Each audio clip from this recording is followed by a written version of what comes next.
أعوذ بالله من الشيطان الرجيم. الرحمن الرحيم.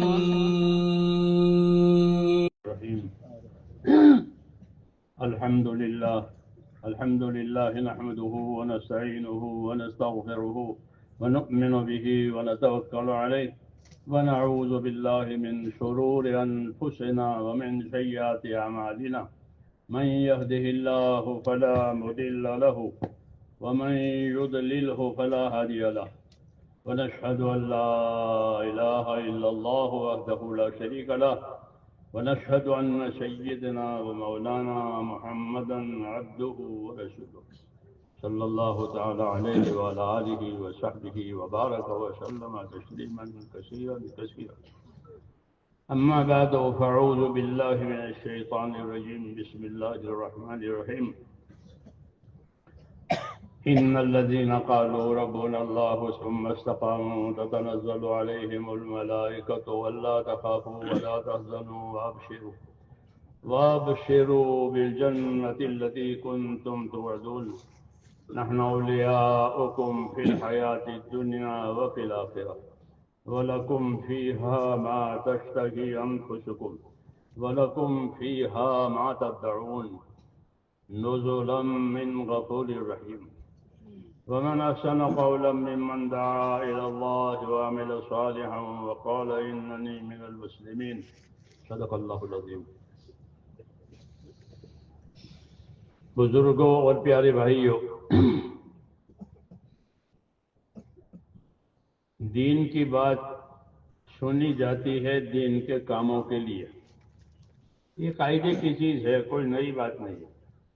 تجارت کی باتیں تجارت کے کاموں کے لیے لوگ کرتے ہیں، سیاست کی باتیں سیاست کے کاموں کے لیے کرتے ہیں. تو ہر کام کی بات اس کام کے لیے ہوتی ہے. یہ نہیں کہ بات ہی ہوتی ہے، بلکہ باتیں بھی ہوتی ہے اور کام بھی ہوتا ہے. ہمارا بھی یہی ہے کہ ہماری باتیں دین کی ہے اور وہ دین کے کاموں کے لیے ہوتی ہے.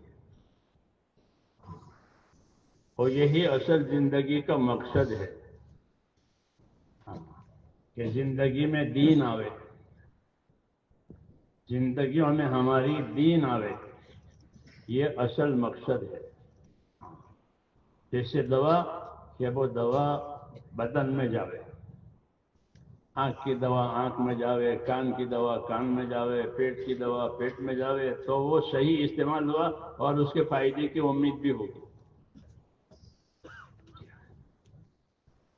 ایسے دین کی باتوں کے بارے میں کہ دین کی باتیں زندگیوں میں آوے، یہ ہے اصل دعوت کہ دین کی باتوں کو زندگیوں میں لاؤ اور زندگیوں کو دین کے تابع کرو. آدمی یا تو اپنی زندگی اپنی خواہش کے تابع کرے گا غفلت کی وجہ سے، یا یہ کہ اگر اس کو اللہ کا دھیان ہے تو وہ دین کے تابع کرے گا. دو میں سے ایک بات ضرور ہوگی. اگر اللہ کا دھیان ہے، آخرت کا دھیان ہے، تو زندگیاں جو ہے وہ دین کے تابع ہوگی، اور نہیں ہے تو پھر وہ اپنی خواہشات کے تابع ہوگی. اس لیے دعوت اس بات کی دی ہے ہم کو اللہ نے اور ہمارے بزرگوں نے کہ اپنی زندگیوں کو خواہشات میں سے نکالو، گھروں میں سے نہیں. گھروں میں سے نکلنا، گھر میں نکلنا بہت آسان ہے. کتنے لوگ ایسے پھرتے ہیں دنیا دیکھنے کے لیے، کیا کہتے ہیں کہ ہم سیاح ہیں پھرتے ہیں، وہ گھروں سے نکلے ہوئے ہیں. تو گھر سے نکلنا کوئی مشکل کام نہیں ہے، لیکن کیوں نکلے ہیں یہ دیکھا جائے گا. گھر سے نکلنا اصل نہیں ہے، بلکہ دین پر چلنے کے لیے اپنی خواہشوں میں سے نکل جانا. جیسے روزہ دار اپنی خواہش میں سے ایک وقت نکل جاتا ہے، کھاتا نہیں پیتا نہیں کچھ. یہ مثال ہے خواہشوں میں سے نکلنے کی. اس کو صبر کہتے ہیں کہ وہ صبر کرتا ہے. کہ کون سا صبر؟ کہ خواہشات پر صبر کرتا ہے، خواہش پوری نہیں کرتا اور صبر کرتا ہے. روزے والا صبر کہ وہ خواہشات سے بچتا ہے اور صبر کرتا ہے. کب تک؟ یہ سورج چھپنے تک. صبر، ہاں یہی اصل ہے کہ آدمی اپنے خواہشات کے مقابلے میں صبر کرے، خواہش پوری نہ کرے بلکہ حکم پورا کرے. جیسے روزہ دار خواہش نہیں پورا کرتا بلکہ حکم پورا کرتا ہے. حکم کیا ہے؟ حکم کیا ہے روزدار کو؟ روزدار کو حکم یہ ہے کہ ثم اتموا الصیام الی اللیل. پھر روزے دار روزہ اپنا پورا کرے رات آنے تک. رات کب آتی ہے؟ جب سورج چھپ جاتا ہے. تو رات آ گئی. یہ میں نے مثال دی ہے کہ روزہ دار اپنا روزہ پورا کرے رات آنے تک. رات آ گئی، اب روزے کا زمانہ ختم ہو گیا، اب افطار ہی افطار ہے. کیا یہ روزہ مثال ہے خواہش کے مقابلے میں حکموں پر چلنا، خروج نکلنا اللہ کے راستے میں. تو یہ حیات الصحابہ جنہوں نے پڑھی ہوگی انہوں نے دیکھا ہوگا کہ حضرت جی رحمت اللہ علیہ نے پورا ایک باب لکھا ہے خواہشوں میں سے نکلنا. کون پڑھے؟ مٹھی کر لی سب نے. ہاں مٹھی بندھی ہے. جی ہاں، یہ پتہ ہی نہیں کہ ہمارے بزرگ ہمارے لیے کیا لکھ کر گئے ہیں. یہی ہماری کمی ہے کہ ہمارے لیے کیا مال مسالہ ہے، ہمارے لیے کیا کیا تیاریاں ہو، وہ نہیں خبر ہے. ایک روح پڑا ہوا ہے.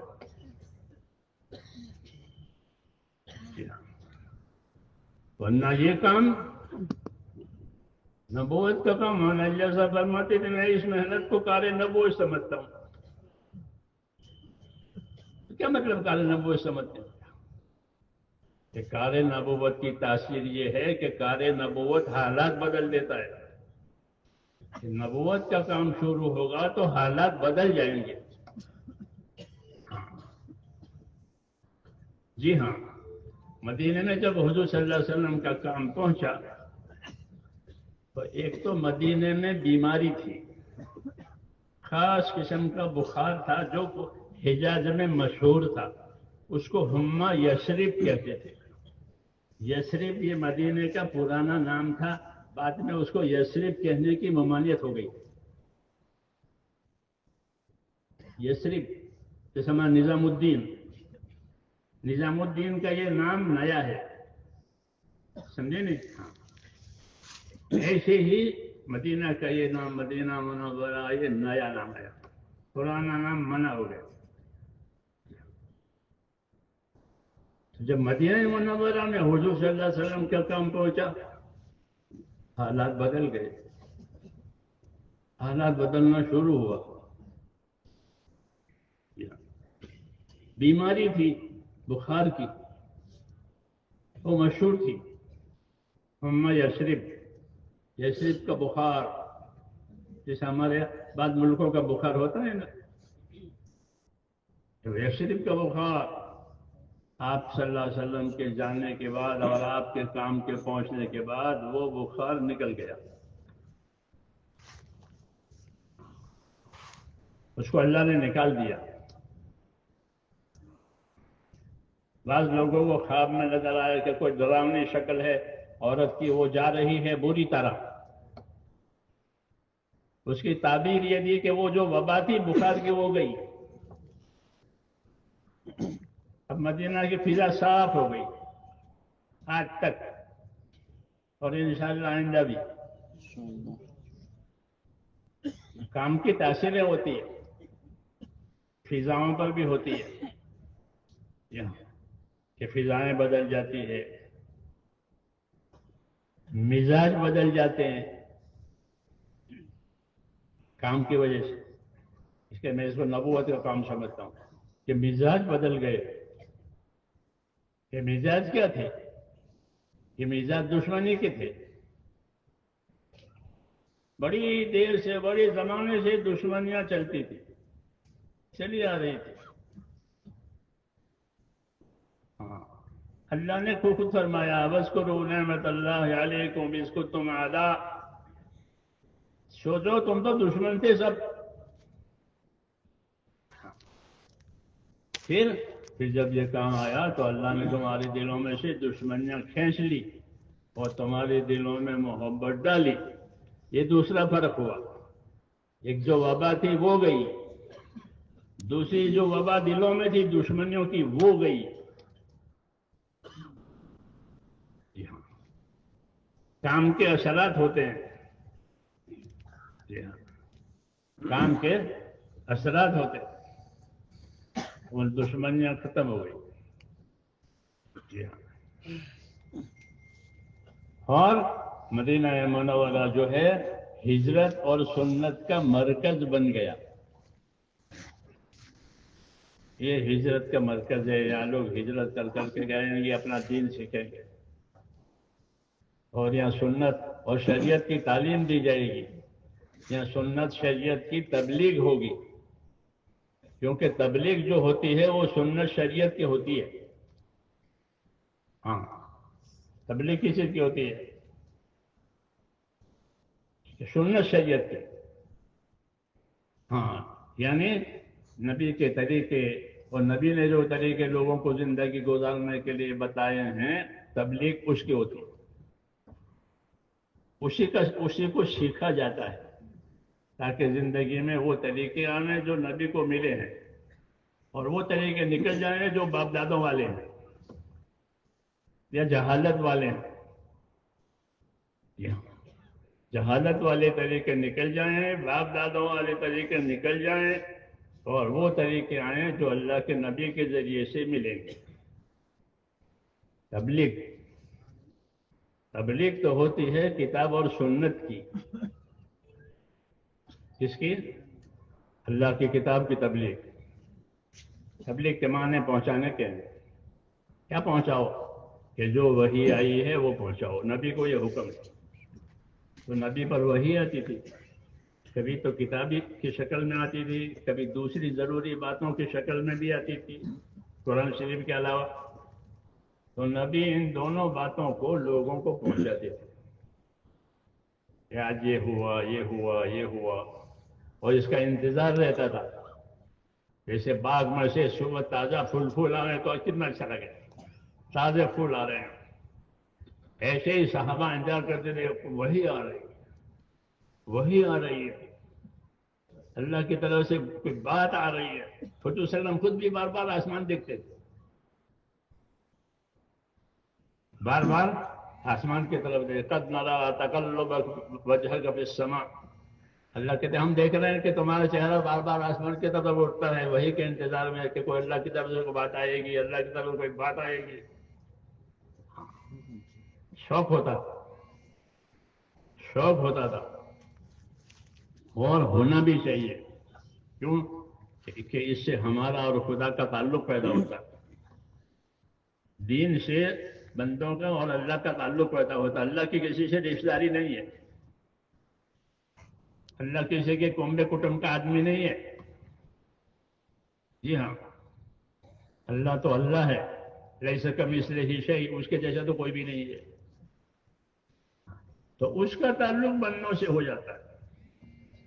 اسی کو دعوت کہتے ہیں. یہ دعوت کس لیے؟ کہ اللہ کے بندوں کا تعلق اللہ تعالیٰ سے ہو جاوے. یہ کون سا تعلق؟ جب رشتہ داری نہیں ہے، خاندان نہیں ہے، کہ اللہ سے اللہ کے بندوں کا تعلق عبادت اور بندگی کا تعلق. کون سا تعلق؟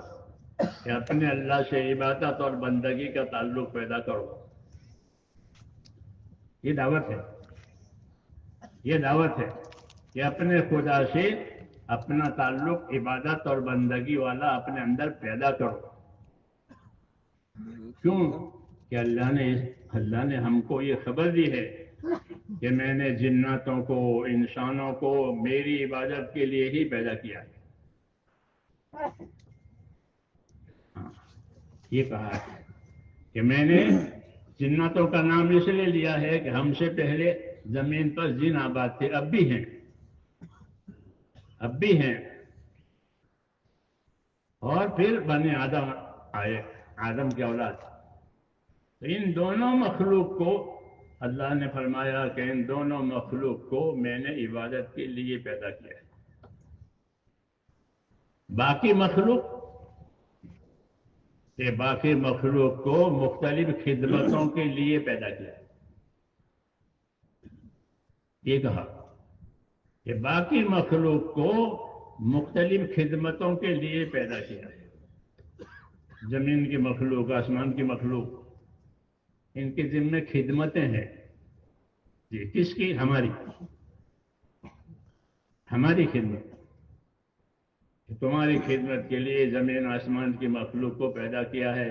وَسَخَّرَ لَكُم مَا فِي الْأَرْضِ جَمِيعًا. ایک آیت میں یوں ہے وَسَخَّرَ لَكُم مَا فِي الْأَرْضِ جَمِيعًا، کہ ہم نے زمین کی تمام چیزوں کو تمہارے کام میں لگایا ہے. یہ کہا ہم کو خبر نہیں ہے کہ ہمارے کام میں ہے خبر نہیں ہے، اور ہو بھی نہیں سکتی، کیونکہ غیب کی چیز ہے، وہ تو اللہ رسول بتائیں گے. جی ہاں، کیونکہ ہم نے زمین کی تمام چیزوں کو تمہارے کام کے لیے پیدا کیا ہے، تمہاری خدمت کے لیے پیدا کیا ہے. اور ایک آیت میں ہے کہ آسمان کی چیزوں کو بھی تمہارے لیے پیدا کیا. آسمان کے چاند، ستارے، جو بھی ہو، ہاں آسمان میں رہنے والے فرشتے. جی ہاں، 7 آسمان ہے، ہر آسمانوں میں فرشتے ہیں، ان کی ڈیوٹیاں ہیں. تو وہ سب تمہارے لیے ہوگا. تو کتنا بڑا احسان ہوا، کم احسان ہے. ہاں، لیکن ہم کو اس احسان کی خبر اس لیے نہیں ہے کہ ہم دین سیکھتے نہیں ہیں. دین سیکھے تو دین بتاوے کہ تمہارے ساتھ اللہ نے کیا کیا احسان کیے ہیں. کیونکہ جو دین نہیں سیکھتا وہ نابینا ہے. جس سے نابینا ہوتا ہے پھر ٹٹولتا ہے وہ تو بیچارہ، یا سنتا ہے، کیوں کہ اندھا ہے. اس لیے دین نہ ہوا تو آدمی ایسا ہی ٹٹولے گا ادھر ادھر کی چیزیں اور یہ فضولیات، یا ادھر ادھر کی سنے گا ادھر ادھر کی. اس لیے میرے دوستو، اصلی ذمہ داری ہماری یہ ہے کہ ہماری زندگیوں میں دین آوے. ایک تو ہے جاننا دین کا، وہ تو بہت سے غیر ہے وہ ہمارا دین جانتے ہیں، پڑھتے ہیں، لکھتے بھی ہیں. کیوں؟ یہ تو آسان ہے، پڑھنے لکھنے کے اسباب پیدا ہو گئے تو آدمی پڑھ لے گا. یہ کوئی بڑی بات نہیں ہے، کوئی کمال نہیں ہے. جی ہاں، پھر کمال کیا ہے؟ کہ کمال یہ ہے کہ ہماری زندگیاں ہمارے دین کے تابع ہو جائے. سمجھ میں آئی بات؟ ہماری زندگیاں ہمارے دین کے تابع ہو جائے. دین کے تابع زندگی ہونے کا نام شریعت میں اطاعت ہے. کیا ہے؟ اطاعت کرو اللہ کی، اطاعت کرو رسول کی، اطاعت کرو اپنے ذمہ داروں کی، یہ حکم ہے. اطیعوا اللہ واطیعوا الرسول واولی الامر منکم. اطاعت کرو اللہ کی، اطاعت کرو اس کے رسول کی، اطاعت کرو اپنے بڑوں کی. یہ دین ہوا. یہ کیا ہوا؟ یہ دین ہوا. کہ دین کی اصلی غرض اور دین کا اصلی نشانہ جو ہے وہ یہ ہے کہ زندگیاں ہماری اطاعت پر آ جائے. کہ مجھ سے اللہ کیا چاہتے ہیں، اور مجھ سے اللہ کس بات سے ناراض ہو جائیں گے، یہ پہلو سامنے ہو. کہ کون سا وہ کام ہے کہ اللہ ناراض ہوگا، کون سا وہ کام ہے کہ اللہ راضی ہوگا؟ کیوں کہ اللہ کا راضی ہو جانا یہ سب سے بڑی بات ہے۔ وَرِضْوَانٌ مِّنَ اللَّهِ اکبر، کہ اللہ کا راضی ہو جانا یہ سب سے بڑی بات ہے، کہ اللہ سب سے بڑے ہیں، اللہ سب سے بڑے ہیں۔ لہ الکبریاء فی السماوات والارض، کہ اللہ ہی کی بڑائی آسمانوں میں ہے، اللہ ہی کی بڑائی زمین میں ہے، باقی کوئی کچھ نہیں ہے، باقی سب فنا ہونے والے ہیں۔ اللہ کی وہ ذات ہے جو واجب الوجود ہے، تو اس کی بڑائی آسمانوں میں ہے، اس کی بڑائی زمینوں میں ہے۔ اس لیے یہ پیغام آتے ہیں نبیوں کے ذریعے سے کہ لوگ اللہ کی اطاعت کریں۔ ہاں، وہ اصلی اصل ہے۔ اطیعوا اللہ واطیعوا الرسول لعلکم ترحمون، اطاعت کرو اللہ کی، اطاعت کرو اس کے رسول کی، تاکہ تم پر رحم ہو جائے۔ تو رحمت لانے کا ذریعہ بھی یہی ہے کہ اللہ کی رحمتیں متوجہ ہو۔ اس کا راستہ کیا ہے کہ اللہ کے اطاعت کی جائے۔ یہ جانے کہ اللہ کس چیز کا حکم دیتے ہیں، کس چیز سے منع کرتے ہیں، اور کس کام کے کرنے کا کتنا کرنے کا کہتے ہیں، کتنا زیادہ کرنے سے منع کرتے ہیں۔ یہ تو ایک ذمہ داری سب سے بڑی جو ہے میرے بھائیوں ہماری زندگی کی، کہ وہ ہماری زندگی اطاعت پر آئے۔ اللہ کی اطاعت اس وجہ سے بھی ضروری ہے کہ ہم اس کی نعمتیں کھاتے پیتے ہیں۔ ہاں، کوئی دوسرا اللہ نہیں ہے جو ہمیں کچھ دے، کوئی دوسرا اللہ نہیں ہے کہ وہ ہمیں کچھ دے۔ ہمارے پاس جو کچھ ہے وہ، اور آئندہ جو کچھ ہوگا وہ اللہ کی طرف سے آئے گا۔ وَمَا بِكُم مِّن نِّعْمَةٍ فَمِنَ اللَّهِ، تمہارے پاس جو نعمت ہے یا جو نعمت آئندہ ہوگی وہ کہاں سے آئے گی؟ کہاں سے آئے گی؟ کہ اللہ کی طرف سے۔ اللہ دے گا تو ملے گی، نہیں دے گا تو نہیں ملے گی۔ اس لیے کہا وَمَا بِكُم مِّن نِّعْمَةٍ فَمِنَ اللَّهِ، جو موجود نعمت ہے وہ بھی اللہ کی دی ہوئی ہے، اور جو آئندہ ملے گی وہ بھی وہی دے گا، اور کوئی دینے والا نہیں۔ اس لیے ہماری ذمہ داری ہے کہ جو نعمت آوے اس کی قدر کریں۔ بعض نعمتیں ایسی ہوتی ہیں جو مددگار بنتی ہے، اور بعض نعمت ایسی ہوتی ہے جو اصل مقصد ہوتی ہے۔ بات میری سمجھ رہے ہیں نا؟ ہاں، کیونکہ ہم اپنے بیانوں میں اپنے بھائیوں کو دین سمجھانا چاہتے ہیں۔ ہاں، یہ ہماری دعوت کی خاص خصوصیت ہے۔ ہاں، کہ ہم اپنے بھائیوں کو اپنی دعوت میں، اپنے بیان میں، اپنے مذاکروں میں دین سمجھائیں کہ دین ہے کیا، اور اس کی طرف سے ذمہ داری آئے گی وہ ہے کیا۔ سمجھ میں آئی نا بات؟ وہی اصل ہے۔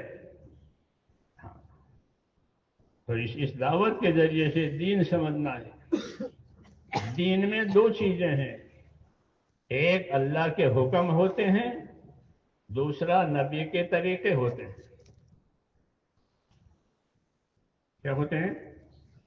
ایک اللہ کے حکم ہوتے ہیں، اور دوسرا نبی کے طریقے ہوتے ہیں۔ ان دونوں کا نام دین ہے۔ اس لیے دین آئے گا اللہ کی طرف سے رسول کے ذریعہ، اور کوئی راستہ نہیں ہے، اور کوئی راستہ نہیں ہے۔ اللہ دے گا، رسول پہنچائے گا، وہ دین ہے۔ اس کی ہم پر ذمہ داری ہے۔ اس کی ہم پر ذمہ داری اس لیے ہے کہ جو بھی اس دین کو قبول نہیں کرے گا تو وہ ہر طرح نامراد ہوگا. حاکم کی حکومت بغیر دین کے نامراد ہے. تاجر کی تجارت بغیر دین کے نامراد ہے. زمیندار کی زمینداری بغیر دین کے نامراد ہے. مزدور کی مزدوری بغیر دین کے نامراد ہے. سمجھ میں آئی بات؟ مراد کا مطلب یہ نہیں سمجھنا کہ اسے کچھ نہیں ملے گا. نہیں، کچھ اللہ دے دیں گے. دین نہیں ہوگا تو دے دیں گے. مزدور کو بھی دیں گے، تاجر کو بھی دیں گے، زمیندار کو بھی دیں گے، حاکم کو دیں گے. اصل چیز نہیں دیں گے. اصل چیز نہیں دیں گے کیونکہ دین نہیں ہے. یہ بات ہم سب کو سمجھنے کی ہے. یہ نہیں تبلیغ والے سمجھنا تو ہم تو ہیں گھر کے بیٹے. ایسا نہیں ہے. یہ سمجھنا کہ ہم تو ہیں. ہاں، حضرت حضرت فاطمہ سے فرمایا عمل کر فاطمہ. ہاں، یہ نہیں کہ میں اب تو بیٹی ہوں نبی کی اتنا. تو بات ختم ہو گئی. بات ختم ہو گئی. تو بات یہ رہی کہ ہر آدمی اپنی زندگی کی ذمہ داری کو سمجھے. ایک زندگی کی ضرورتیں ہوتی ہیں، وہ تو سب سمجھتے ہیں، کہنے کی ضرورت نہیں ہے. سارے بازار، سارے کارخانے، سارے فیکٹریاں وہ ضرورتوں پر ہی چل رہی ہے. کوئی کہنے جاتا ہے کہ بھائی تم دکان میں جا، نہیں تو تیرے بچے کیا کھائیں گے؟ ایسا ہوتا ہے؟ نہیں ہوتا. وہ خود ہی جاتا ہے. ضرورت ہے تو ضرورت الگ چیز ہے میرے دوستوں. وہ تو ہر حیوان کو محسوس ہوتی ہے. انسان تو انسان، ہر حیوان کو ضرورت محسوس ہوتی ہے. ہاتھی بھوکا ہوتا ہے، ہاتھی پیاسا ہوتا ہے تو پانی پر جاتا ہے. جی ہاں، ہم نے دیکھا جنگلوں میں افریقہ سفر ہوا کہ پانی پینے کے لیے ہاتھی آتے ہیں کہ پانی پینا ہے، ضرورت ہے. تو ضرورت کا احساس سب کو ہوتا ہے، ہر حیوان کو. اس لیے مسئلہ ضرورت کا نہیں ہے. مسئلہ کیا ہے؟ مسئلہ یہ ہے کہ زندگی کی ذمہ داری کیا ہے. ذمہ داری اس کو کہتے ہیں جس کے ساتھ حساب کتاب لگا ہو، اس کو ذمہ داری کہتے ہیں. جس کام کے ساتھ حساب کتاب ہو اسے کیا کہتے ہیں؟ ایک حکومت کا نوکر ہوتا ہے، بھائی میری ذمہ داری ہے، بھائی میری ذمہ داری ہے. کہتے ہیں آپ میں سے بہت سے ہوں گے سرکاری، جب کوئی مسئلہ ہوگا تو کہتے ہیں بھائی میری ذمہ داری ہے، میری ذمہ داری ہے. ہاں، یعنی مجھے جواب دینا پڑے گا. تو ایسے ہی میرے بھائیوں دین کہ دین جو ہے وہ اللہ کی طرف سے دی ہوئی ذمہ داری کا نام ہے. کہ اللہ نے ہم پر احسان کیا ہے اور احسان کر کے ہم کو دین دیا ہے حضور صلی اللہ علیہ وسلم کے ذریعے سے. یہ خاص احسان ہے. لقد من اللہ علی المؤمنین اذ بعث فیہم رسولا. اللہ نے ایمان والوں پر بہت بڑا احسان کر دیا ہے. کیا کر دیا؟ کہ ان کے واسطے رسول بھیج دیا جو ان کی تعلیم تربیت کرے، ان کو مقصد زندگی کی طرف رہبری کرے کہ تمہاری زندگی کا یہ مقصد ہے، تمہاری زندگی کی یہ ضرورت ہے. ہاں، تو مقصد زندگی اور ضرورت زندگی کو الگ سمجھانے کے لیے نبی آتا ہے. سمجھ میں آئی نا بات؟ اس لیے ہم کو بھی اپنا دین سمجھنا ہے کہ ہم کو اپنے نبی نے کیا بتایا ہے.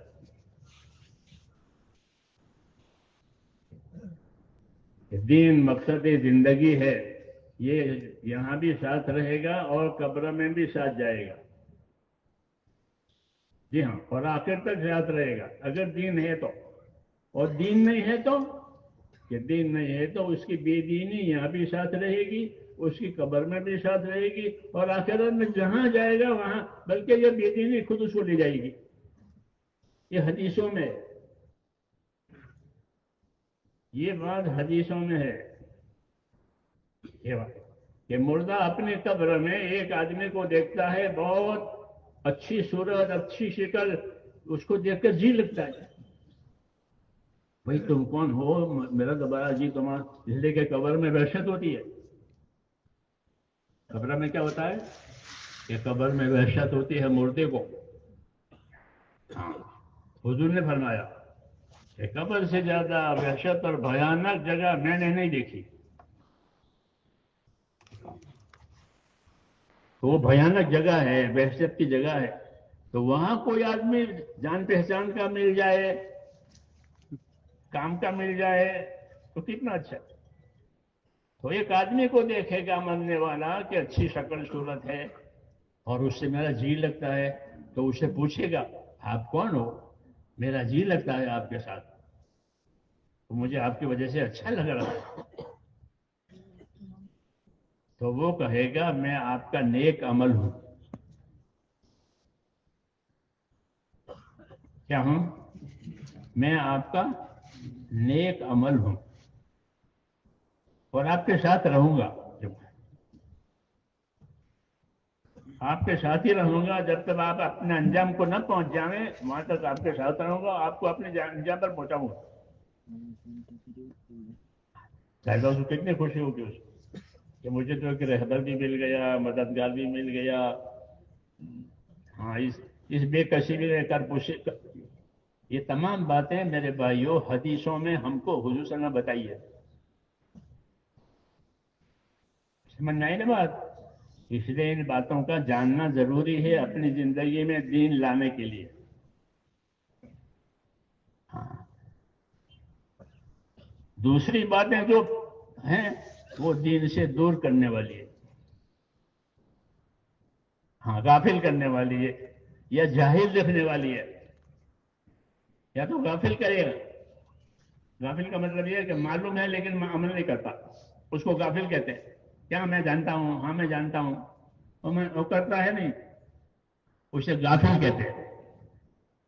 اور ایک تو جانتا ہی نہیں بیچارہ، اسے جاہل کہتے ہیں، بے خبر ہے۔ تو دین کے ساتھ ہمارا یہ معاملہ ہے، یا جہالت کا معاملہ ہے یا غفلت کا معاملہ ہے،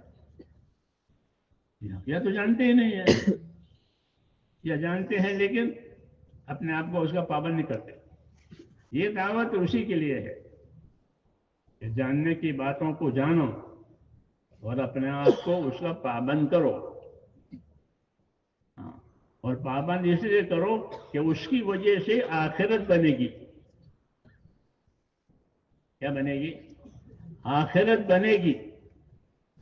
آخرت بننے کے لیے اللہ نے یہ زندگی دی ہے۔ جی ہاں، یہ پیغام ہے ہمارے نام پر حضور صلی اللہ علیہ وسلم کا۔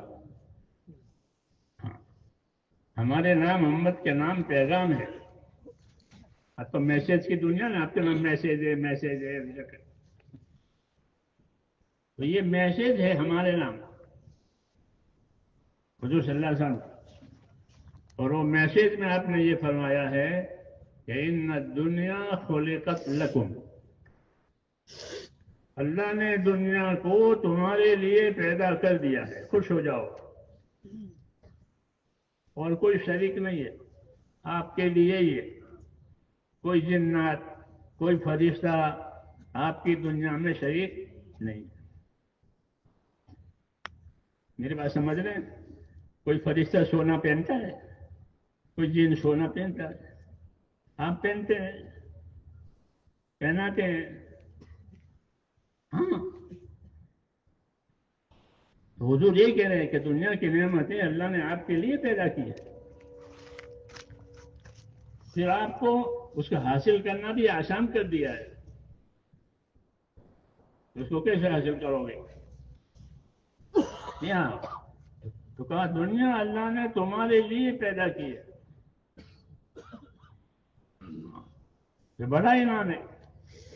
وہ پیدا کر کے دنیا کے اسباب کو تمہارے لیے پیدا کیا ہے اور ان اسباب کو تمہارے قابو میں کر دیا ہے۔ آپ گھوڑے کو اپنے قابو میں کرتے ہیں نہیں کرتے؟ ہاتھی کو اپنے قابو میں کرتے ہیں. کتنا خطرناک جانور ہے ہاتھی. جی ہاں، لیکن لوگ جو قابو میں کرتے ہیں اسے کام لیتے ہیں. یہ ان کا کمال نہیں ہے، اللہ نے ایسا کیا ہے. انسانوں کے سوا جتنی مخلوق ہے، انسان اور جنات کے علاوہ، ان تمام مخلوق کو آپ کے کام میں لگائے. جب آپ کام میں لیں گے تو وہ کام کریں گے. لوگ سانپوں سے کام کر رہے ہیں، سانپ پکڑتے ہیں. جی ہاں، اور کرتب دکھاتے ہیں سانپ پکڑ کے. یہ کیوں؟ کہ اصل ہی اللہ نے کیا ہے کہ انسان کے سامنے یہ ساری مخلوق زیر ہو جائے گی کہ دنیا کو اللہ نے تمہارے لیے پیدا کیا ہے. یہ بشارت ہے کہ ہر نعمت تمہارے لیے پیدا ہوئی ہے. ہر چیز تمہارے لیے پیدا ہوئی ہے. ایک میرا دوست تھا، انتقال ہو گیا. تو بہت محبت کرے زبردست، اور مجھے کہ تجھ سے بڑی محبت ہے، زہر گیا تو زہر کھاؤں. مطلب زہر کو کھانے پینے کی چیز کہ تو زہر کو کیا سمجھتا ہے؟ مجھے کہا تو زہر کو کیا سمجھتا ہے؟ میں کہ زہر کو زہر سمجھتے ہیں. زہر کو کہ تجھے خبر نہیں ہے، تجھے خبر نہیں ہے. مجھے کہا سانپوں کے فارم ہوتے ہیں، تجھے خبر ہے؟ مجھے کہا جیسے مرغیوں کے فارم ہے. ہاں، سانپوں کو جان دو کہ زہر کھینچنے کے لیے، سانپوں سے زہریلے سانپوں سے زہر کھینچنا ہے، اس لیے ان کے فارم بنائے. تجھے خبر نہیں ہے. زہر کھینچ کر کیا کرتے ہیں کہ زہریلی دوائیں بنتی ہے. بعض دوائیں زہریلی بنانی پڑتی ہے. ایسی بیماریاں ہوتی ہے کہ اس میں زہریلی دوا چلے گی، پوائزن. تو زہر کہاں سے آئے گا؟ بولو. کہ زہر تو سانپوں میں ہی ہے. تو سانپ تمہارے لیے پیدا ہوئے ہیں. جی ہاں، تو اللہ نے پہلے کہتے کہ سب چیزیں تمہارے لیے پیدا کی ہے. تو یہ سمجھا رہا. تو میں نے کہا یہ تو اللہ تعالیٰ کے انعام کی وسعت ہے کہ اللہ نے سب چیزوں کو ہمارے لیے پیدا کر دیا اور ہمارے قابو میں کر دیا. اس کو تسخیر کہتے ہیں کہ سب چیزوں کو تمہارے قابو میں کیا ہے. جی ہاں، جس لاہو کام لے لو. تو سب چیزوں کو تمہارے قابو میں کر کے تم کو کس کام کے لیے پیدا کیا؟ ہاں، کہ تم کھاؤ پیو کماؤ پھر مارو، ایسا ایسا کہ اللہ حکیم ہے، حکمت والا ہے. حکمت والا ایسا نہیں کر سکتا کہ کھاؤ پیو مرو. ہاں، اللہ حکمت والا ہے، قدرت والا ہے کہ سب چیزوں کو تابع کیا تمہارے، اور خدا نے تم کو دعوت دی ہے اپنی تابعداری کی کہ میری تابعداری کرو. وَأَنِيبُوا إِلَىٰ رَبِّكُمْ وَأَسْلِمُوا لَهُ. وَأَنِيبُوا إِلَىٰ رَبِّكُمْ، دل سے خدا کی طرف متوجہ رہو. یوں کہا انابت، دل کا اللہ کی طرف متوجہ ہونا یہ ضروری ہے. یہ دعوت دی ہے کہ وَأَنِيبُوا إِلَىٰ رَبِّكُمْ، دل سے اپنے خدا کی طرف متوجہ رہو. یہ تو اندر. وَأَسْلِمُوا لَهُ، اور اوپر سے تابعدار رہو. آنکھوں میں آنکھوں کی تابعداری، کانوں میں کانوں کی تابعداری، ہاتھ پاؤں میں ہاتھ پاؤں کی تابعداری. اس کو اسلام کہتے ہیں. اسلام اوپر ہوتا ہے، اسلام اوپر نظر آتا ہے اور ایمان اندر ہوتا ہے. تو یہ دونوں دعوتیں دیے کہ دل سے اللہ کی طرف متوجہ رہو کہ کوئی کام مجھ سے ایسا نہ ہو جائے کہ اللہ ناراض ہو جائے. اور اگر ہو بھی گیا تو چین نہیں پڑے گا. جب دل اللہ کی طرف متوجہ ہوتا ہے تو گناہ ہو گیا تو اس کو چین نہیں پڑتا کہ مجھ سے گناہ ہو گیا، مجھ سے گناہ ہو گیا تو وہ توبہ کرتا ہے، معافی مانگتا ہے، چپ کے اللہ کے سامنے روتا ہے، یہ نشانی ہے کہ اس کا دل اللہ کی طرف آئے گا. تو یہ کرنا ہے کہ دلوں کا رخ اللہ کی طرف ہو جائے تاکہ اللہ کی بات ماننا آسان ہو جائے. سمجھ آئی نا بات؟ اللہ نے اس کی دعوت دی ہے کہ وَأَنِيبُوا إِلَىٰ رَبِّكُمْ، دل سے اپنے خدا کی طرف متوجہ ہو جاؤ، وَأَسْلِمُوا لَهُ، اور اوپر سے بھی تابعدار رہو. جیسے بدن اور روح اندر ہے، بدن اوپر ہے. اوپر اسلام اور اندر ایمان. اوپر اسلام کے مسلمان نظر آتا ہے، یہ مسلمان ہے. اوپر ہے اسلام اور اندر کے اندر ایمان، اللہ کی طرف رجوع ہے، اللہ کا ڈر ہے. یہ اندر تو دونوں باتیں پیدا کرنے کا حکم دیا ہے. اللہ کی طرف دلوں سے رجوع کرو اور اوپر سے تابعداری کے ظاہر کرو. اسی کی دعوت ہے. کیا ہے کہ اسی کی دعوت ہے کہ دلوں میں اللہ تعالیٰ کا یقین آوے، دلوں میں اللہ تعالیٰ کا خوف آوے. اس لیے خوف کی باتیں بھی سنائی جاتی ہے، یقین کی باتیں بھی سنائی جاتی ہے، اور رغبت کی باتیں بھی سنائی جاتی ہیں. تبلیغ میں رغبت کی باتیں سنائی جائے گی کہ شوق پیدا ہو. کیا پیدا ہو؟ شوق پیدا ہو عمل کرنے کا. جی ہاں، اس کو فضائل کہتے ہیں. کیا کہتے ہیں؟ اس کو فضائل کہتے ہیں کہ دعوت میں فضائل اس لیے سنائے جاتے ہیں کہ عمل کرنے کا شوق پیدا ہو. اگر فضائل سنے نہیں ہے یا سنے نہیں ہے، یاد نہیں ہے، تو عمل کا شوق نہیں ہوگا. چلے بھی لگیں گے لیکن اندر نہیں ہے. حضرات صحابہ میں یہ بات تھی کہ وہ اپنے اندر یہ چیز پیدا کرتے تھے. اس کی فضیلت ہے، اللہ رسول نے یہ انعام دیا، کا وعدہ کیا ہے، تو وہ پھر اپنے آپ کو اس شوق سے اس عمل کے پابند کرتے تھے. روایتوں میں آتا ہے ایک آدمی صحابہ میں سے وہ نابینا تھے، اپنے گھر میں بیٹھے رہتے تھے، اور ایک ڈوری باندھی تھی اپنی جگہ سے لے کر دروازے تک، گھر کے دروازے. جب کوئی آتا تھا مانگنے والا اللہ کے نام پر دے دو، تو وہ ڈوری کے سہارے دروازے پر جا کر خود دے آئے. صدقہ. جی ہاں، کیونکہ وہ جانتے تھے کہ صدقہ میں کیا تاثیر ہے، تو وہ جا کے دیا دے دیا. ان کا معمول تھا، نابینا تھے، لیکن وہ رسی کے سہارے جا کر اس کو پہنچا کے آتے. ان کے بیٹے تھے ماشاءاللہ، صحابہ کے بیٹے، صحابہ جیسے. انہوں نے عرض کیا ابا جان آپ کیوں ٹھوکر کھا رہے ہیں، کبھی ٹھوکر لگ جائے گی. جی ہاں، آپ کو جو کچھ دینا ہو ہم کو دے دو، ہم اس غریب کو پہنچا دیں گے دروازے پر. انہوں نے فرمایا بات ٹھیک ہے، غریب کو پہنچ جائے گا، میرا مقصد الگ ہے. میرا مقصد الگ ہے.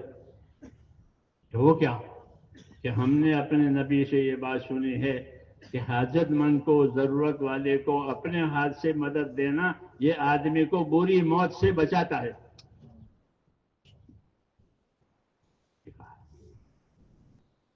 سمجھ میں آئی بات؟ اپنے ہاتھ سے. جی ہاں، کہ ہم نے اپنے نبی سے یہ فضیلت سنی ہے کہ کسی ضرورت مند کی ضرورت کو اپنے ہاتھ سے پوری کرے بھائی، تو اس آدمی کو یہ عمل اس کو بری موت سے بچاتا ہے.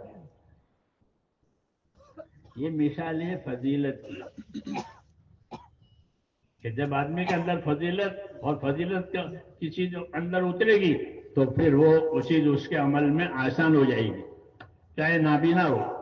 اسے نابینا ہے لیکن فضیلت حاصل کرنی ہے. یہ مطلب ہے فضائل کا. ہاں، کہ فضائل تو اللہ کے وعدوں کا نام ہے. فضائل کیا چیز ہے؟ اللہ نے جو انعام کے وعدے کیے ہیں ان کا نام فضائل، اور اللہ نے جو عذاب کی دھمکیاں دی ہے اس کا نام ہے وعید۔ اس کا کیا نام ہے؟ کہ وعید۔ تو وعدہ اور وعید یہ تو خدا کی طرف سے، کہ اچھا کام ہو کیا ہے تو اس پر اللہ کی طرف سے انعام کا وعدہ ہے، اور برا کیا ہے تو وعید ہے، یعنی عذاب کی دھمکی ہے۔ عذاب کی دھمکیاں خوف پیدا کرانے کے لیے، اور ثواب کی باتیں اور بشارتیں عمل کا شوق پیدا کرانے کے لیے۔ یہ ہوا ایمان۔ کہ ایمان والے کو اللہ کے حکموں پر انعام کا شوق ہوتا ہے، اس لیے وہ اللہ کے حکموں کو انعام کے شوق میں پورا کرتا ہے، اور اس کو خوف ہوتا ہے تو اللہ کے خوف سے گناہوں کی چیز کو چھوڑ دیتا ہے۔ اس لیے کہا گیا کہ یہ آدمی کا ایمان اس کے خوف اور امید کے بیچ میں ہے۔ امید بھی ہے، شوق بھی ہے، اور خوف بھی ہے کہ ہاں اب ٹھیک ہوا۔ اللہ کے راستے میں نکل کر یہ چیزیں پیدا کی جاتی ہیں، خوف کی باتوں کا خوف، شوق کی باتوں کا شوق۔ یہ دعوت کی خاص غرض ہے۔ دعوت کی غرض خالی وقت لگانا ہے، میرا وقت لگتا ہے، میرا وقت لگتا ہے، وہ ٹھیک ہے کہ وقت تو دکان پر بھی لگتا ہے، مزدوری پر بھی لگتا ہے، وقت تو لگنا ہی لگنا ہے۔ کوئی دکان والا ایسا کہتا ہے میرا وقت لگتا ہے؟ کہتا ہے کوئی؟ کبھی نہیں سنا ہوگا دکان والا کہ میرا دکان پر وقت لگتا ہے۔ یہ کہتے ہیں جماعت والے۔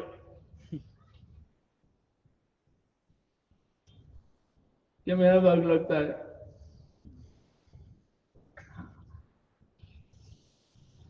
کیوں؟ کہ اب تک وقت لگایا ہی نہیں ہے۔ حالانکہ وقت سے مراد زندگی ہے، کہ زندگی حکموں پر لگانی ہے۔ اب تک حکم اور زندگی کا کوئی تعلق نہیں تھا، اب 4 مہینے لگے، اس لیے میں نے 4 مہینے لگائے۔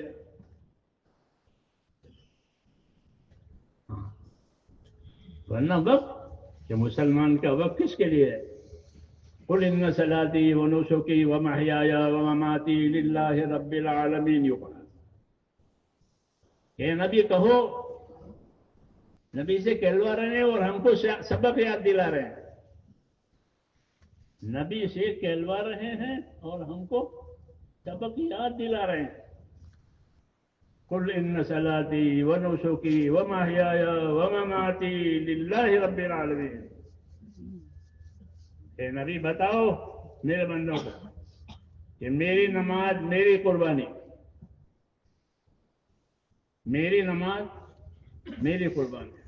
نماز جانی عبادت ہے، اس میں مال پیسہ خرچ نہیں ہوتا، اور قربانی جو ہے وہ مالی ہے، اس میں پیسے خرچ ہوتے ہیں۔ سمجھنا ہی بات؟ تو میری جانی عبادت، میری مالی عبادت، بلکہ میرا جینا اور مرنا میرے اللہ کے لیے ہے۔ یہ اصل سبق ہے۔ یعنی کہ میرا وقت لگتا ہے، میرا وقت لگتا ہے، مانا کہ اب تک نہیں لگایا تھا۔ ہاں، اس لیے امتیاز کر رہے ہیں، ورنہ تو اصل سبق ہمارا یہی ہے۔ قل ان صلاتی و نسکی و محیای و مماتی لمن؟ للہ رب العالمین۔ کہ میری جانی عبادتیں ہوں، میری مالی عبادتیں ہوں۔ مسلمان دونوں قسم کی عبادت کرے گا۔ مال کے موقع پر مال بھی لگائے گا، جان کے موقع پر جان بھی لگائے گا، زکوٰۃ بھی دے گا، نماز بھی پڑھے گا۔ تو کہہ دو کہ میری جانی عبادتیں، میری مالی عبادتیں، بلکہ میرا اور جینا یہ کس کے لیے ہے؟ اللہ کے لیے ہے۔ ہاں، اس کو اخلاص کہتے ہیں۔ کیا کہتے ہیں؟ اخلاص۔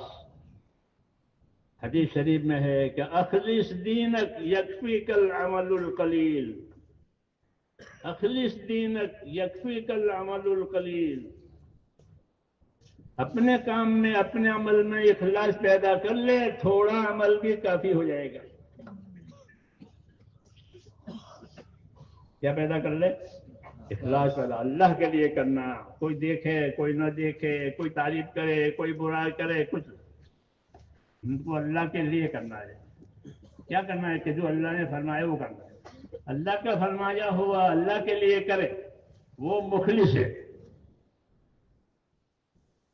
اللہ کا فرمایا ہوا کس کے لیے کرے؟ اللہ کو راضی کرنے کے لیے کرے، اس کو مخلص کہتے ہیں، یہ اخلاص والا ہے۔ تو حضور نے اس وقت بشارت دی کہ اخلص دینک یکفیک العمل القلیل، اپنے دین میں اخلاص، اپنے عمل میں اخلاص پیدا کر لے، کیونکہ اخلاص اور ریاکاری یہ عمل میں ہوتی ہے، نفاق اور ایمان یہ دل میں ہوتا ہے۔ نفاق کیا ہوتا ہے؟ دل میں، اور ایمان کیا ہوتا ہے؟ ریا کیا ہوتا ہے؟ ریا عمل میں ہوتی ہے۔ تو اس لیے کہا اپنے عمل میں اخلاص پیدا کر لے، تھوڑا عمل بھی کافی ہو جائے گا۔ ایک موم بتی جلائی ہے کہ پورے کمرے میں روشنی ہو جائے گی، ہوگی نہیں ہوگی؟ کیوں؟ نور ہے۔ تو اخلاص ایک نور ہے۔ المخلصون ہم مصابیح الہدی، حدیث شریف میں کہ جو مخلصین ہیں وہ ہدایت کے چراغ ہیں، ہدایت کی بتیاں ہیں۔ تو بتی کی تاثیر ہے کہ ایک موم بتی جلاؤ تو بھی پورے کمرے میں روشنی ہو جائے گی۔ تو جب لوگ مخلص ہو جائیں گے اپنے عملوں میں تو ان کے اخلاص کی روشنی پھیلے گی۔ جیسے موم بتی آپ نے جلائی تو روشنی ہو گئی، تو جب اخلاص پھیلے گا تو فتنے ختم ہو جائیں گے۔ ہمارے دیہاتوں میں وہ چوہے پریشان کرتے ہیں کہ لالٹین جلا کے رکھو، ہاں ایسے چوہے نہ آئے، اناج خراب کرتے ہیں۔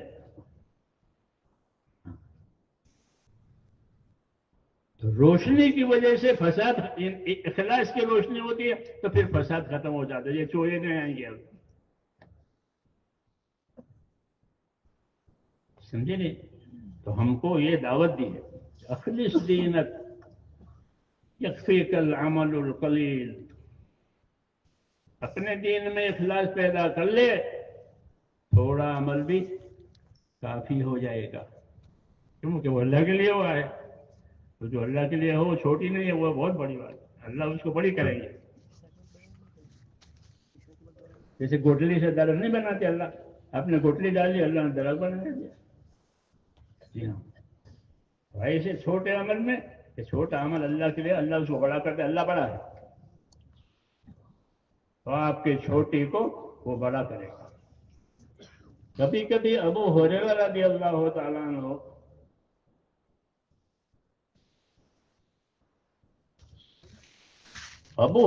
رضی اللہ عنہ اپنے آدمیوں کو تعلیم دینے کے لیے ان پر سوال ڈالتے تھے، اے بھائیوں بتاؤ،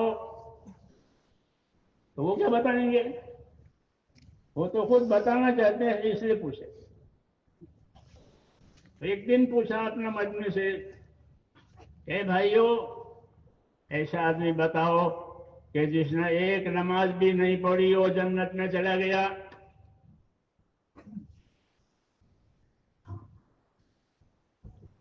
یہ سوال ڈالا مجمع پر،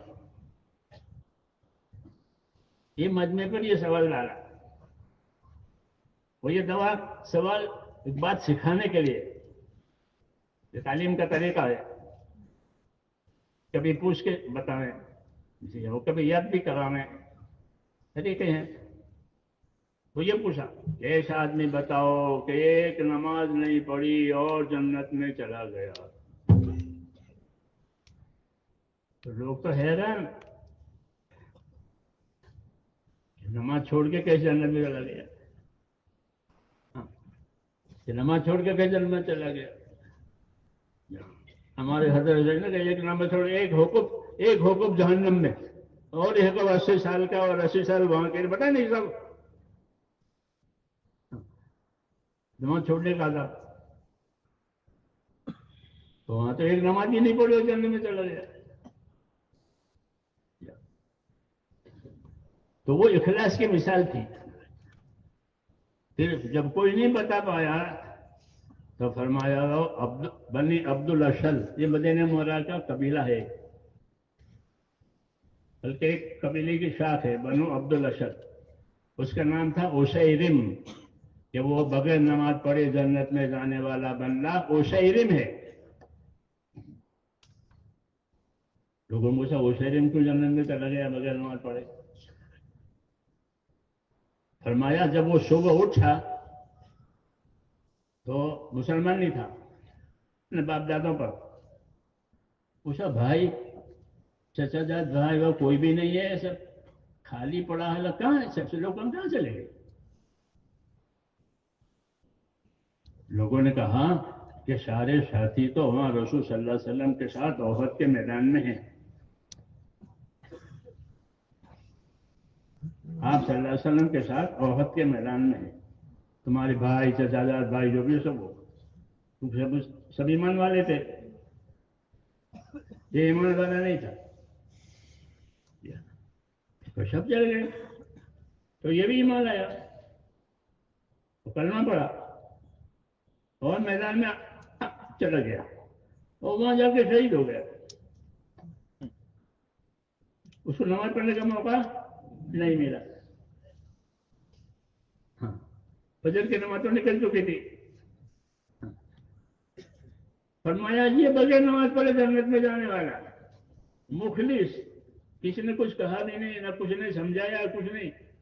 دیکھا کہ بھائی وہاں ہیں، چچا جاد بھائی بھی وہاں لوگ ہیں آپ کے دین پر ہیں، تو اس نے بھی اپنا کلمہ پڑھ کر کے اور پھر جا کے وہاں شہید ہو گیا. کہ یہ وہ عشیرم کہ اس نے ایک نماز بھی نہیں پڑھی اور جنت میں چلا گیا. مخلص ہے. سمجھ میں آئی بات؟ ہاں. تو اس پر حضور نے کہا، اسی پر یہ حدیث ہے، اس پر تو نہیں ہے مگر حدیث ہے، کیا خلص دینک یکفیک العمل القلیل، کہ تو اپنے دین میں اپنے عمل میں اخلاص پیدا کر تو تھوڑا عمل بھی کافی ہو جائے گا. جیسے ایک موم بتی بھی روشنی کے لیے کمرے میں کافی ہو جائے گی، کیونکہ اخلاص میں ایک نور ہوتا ہے. اس لیے میرے دوستو، دین کی دو اصل بنیادیں ہیں، وہ زندگیوں میں پیدا کرنے ہیں. ایک اخلاص نیت، ایک اتباع سنت. مولانا انعام الحسن صاحب یہ فرماتے اپنے آدمیوں سے، یعنی ہم لوگوں سے،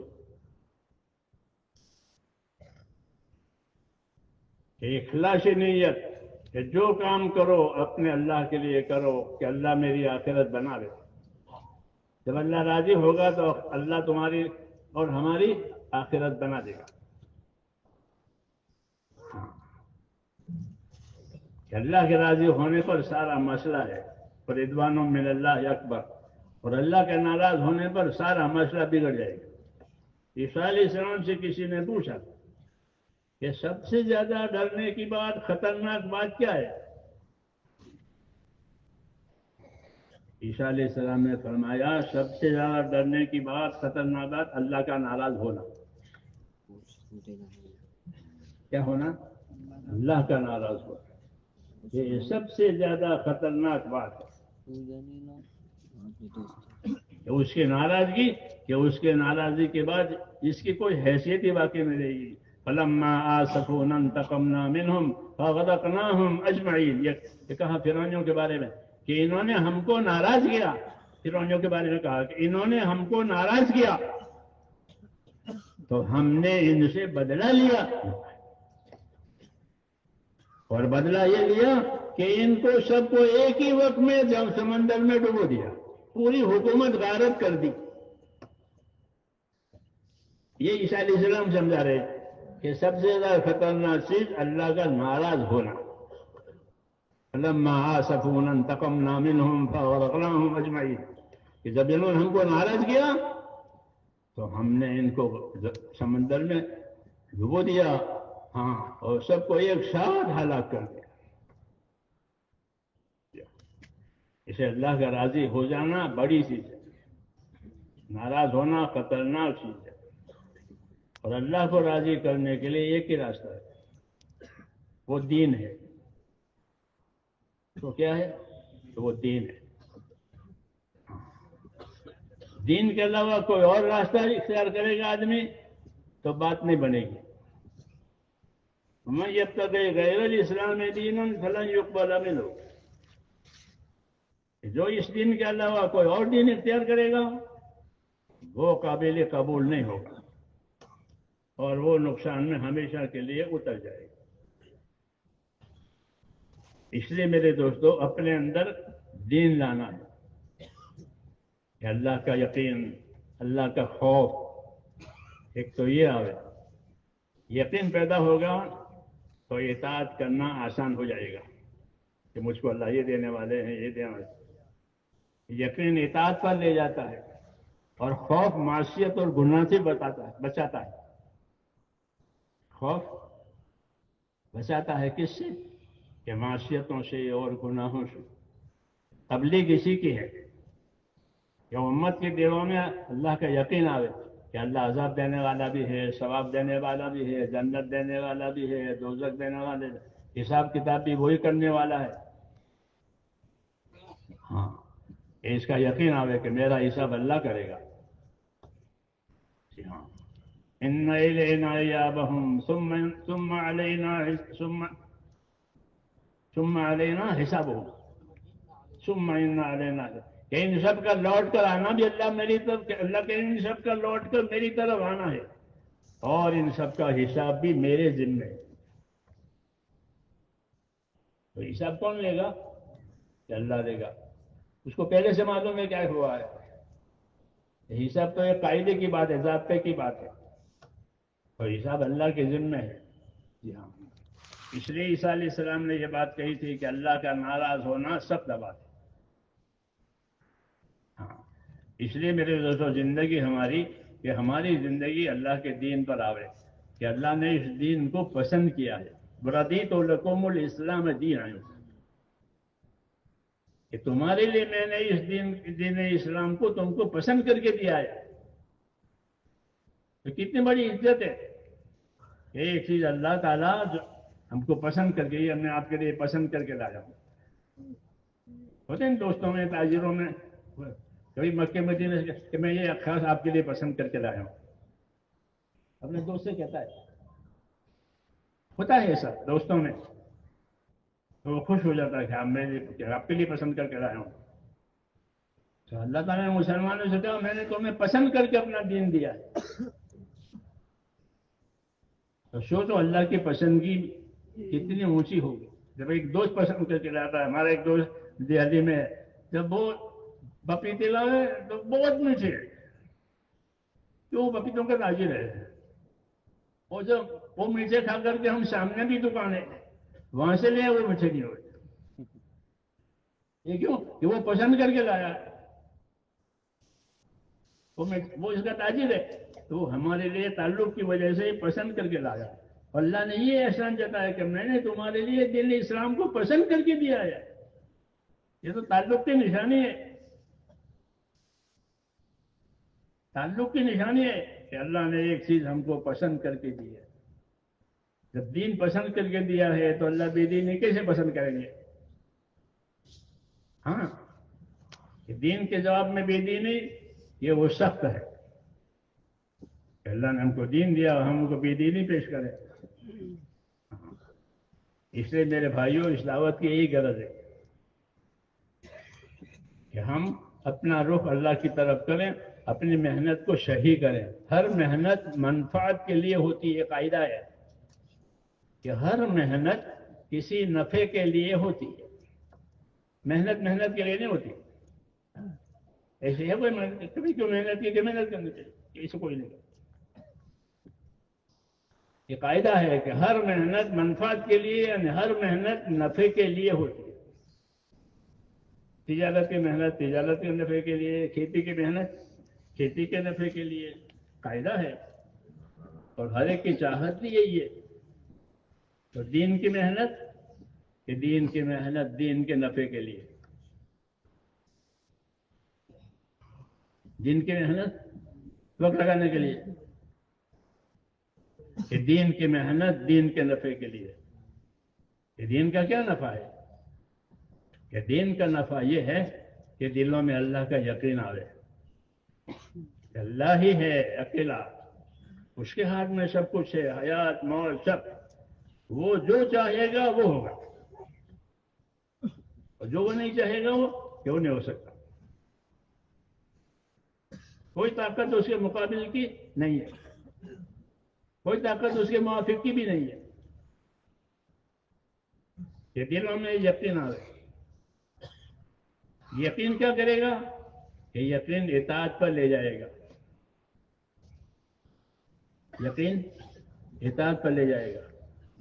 ہاں، قاعدہ ہے یہ چیز ملنے والی ہے تو آدمی اس کے پیچھے جاتا ہے. تو یقین دلایا ہے اللہ نے، یہ دیں گے یہ دیں گے یہ دیں گے، وعدے ہیں. تو وعدوں کا یقین آیا تو آدمی کی زندگی عمل پر آئے گی. دوسری چیز خوف کی چیز، خوف کی بات آئی. خوف کی بات آئی. جب خوف کی بات آئے تو آدمی ایسی چیزوں سے کتراتا ہے کہ یہ خطرناک ہے، اس کے پاس نہیں جاتا ہو.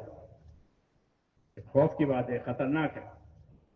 اللہ نے ہم کو سمجھانے کے لیے دونوں قسم کی باتیں اتاری ہیں. شوق پیدا کرنے کی باتیں بھی اتاری ہے اور خوف پیدا کرنے والی باتیں بھی اتاری.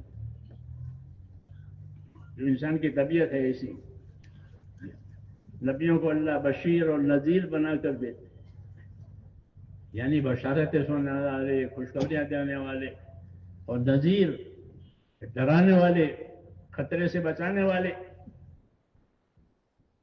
یہ خطرہ ہے یہاں مت جاؤ. حضور فرماتے ہیں کہ میں تمہیں خطرے کی چیزوں جیسے بتاتا ہوں جیسے چھوٹا بچہ کہیں جا رہا ہو تو ایک دم اس کو پکڑ لیتے ہیں. کہ میں تمہاری کمریں پکڑ کر کے تم کو بچانے کی کوشش کرتا ہوں اور تم ہے کہ میرے ہاتھ میں سے چھٹک جاتے ہو. تو نبی کام ہے یہ کہ لوگوں کو خطرے کی چیزوں سے آگاہ کرے. ہاں، اور خطرے کی چیز کیا ہے؟ کہ ہر گناہ خطرے کی چیز. جیسے ہر چنگاری خطرے کی چیز. چنگاری یعنی کہ چنگاری ہے کہ ڈال کے دیکھو پورا جنگل جب ہو جائے گا. لوگ آگ کے قصے سن رہے، اتنے آگ لگ رہی ہے، اتنے آگ رہے دنیا میں. جی ہاں، ایسا معصیت اور گناہ کہ وہ چنگاری ہے. جی ہاں، کہ وہ پڑی تو پھر وہ اپنا کام کرے گی. اس لیے نبیوں کا کام ہے کہ معصیتوں سے اور گناہوں سے ڈرانا اور بچانا، اور اس کے مقابل میں اطاعت اور تابعداری کی باتیں ان کو بتانا. تو پھر کیا ہوگا کہ گناہوں سے بچیں گے، نیکی کریں گے، اور اوپر سے اللہ ان کو برکتیں دیں گے.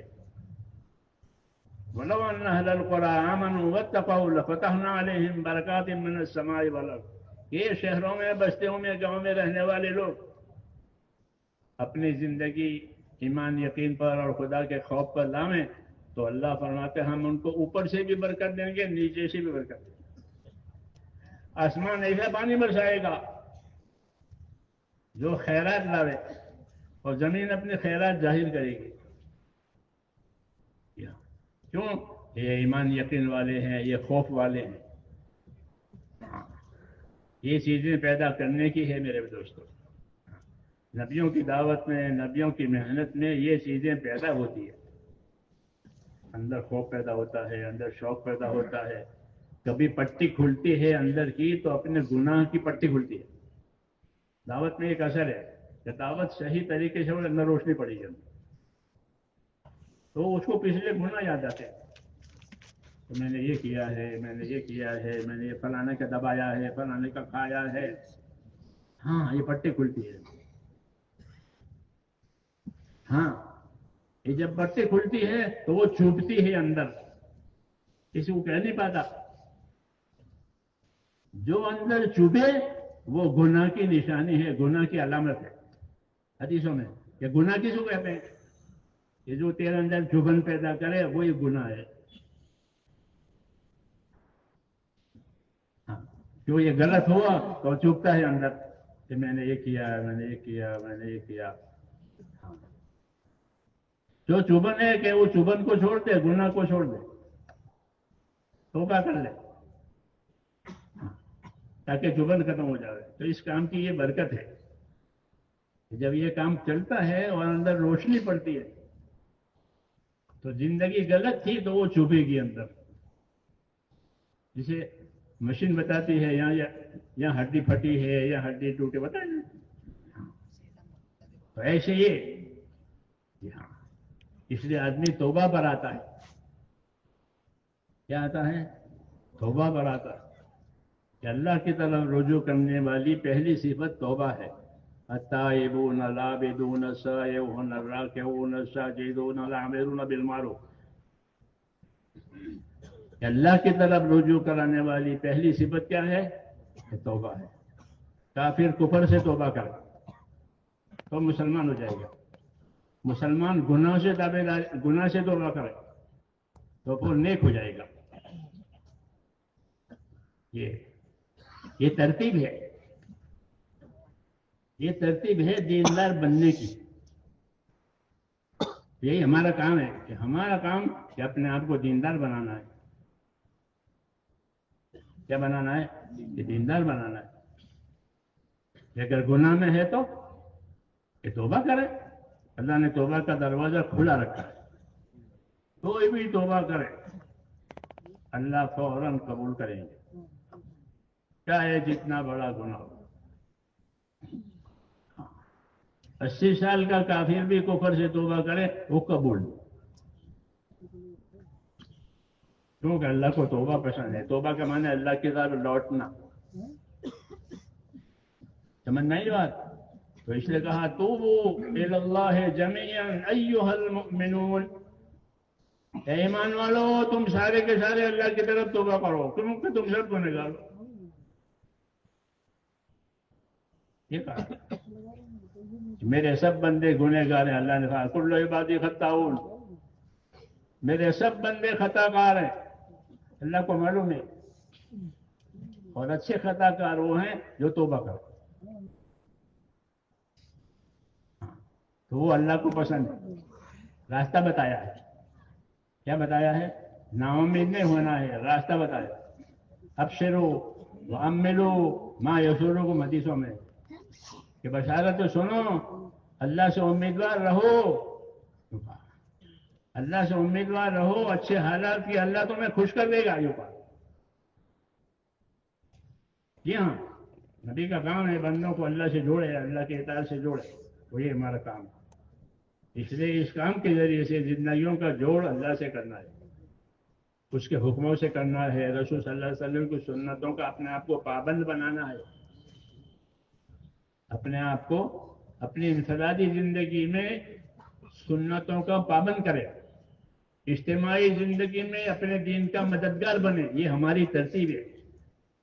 حقیقت سے یہ بات آتی نہیں ہے، وہ ہے یہی کہ ہر مسلمان اپنی انفرادی زندگی میں سنتوں کی پابندی کرے، کیونکہ انفرادی زندگی کی حالات الگ الگ ہوتے ہیں.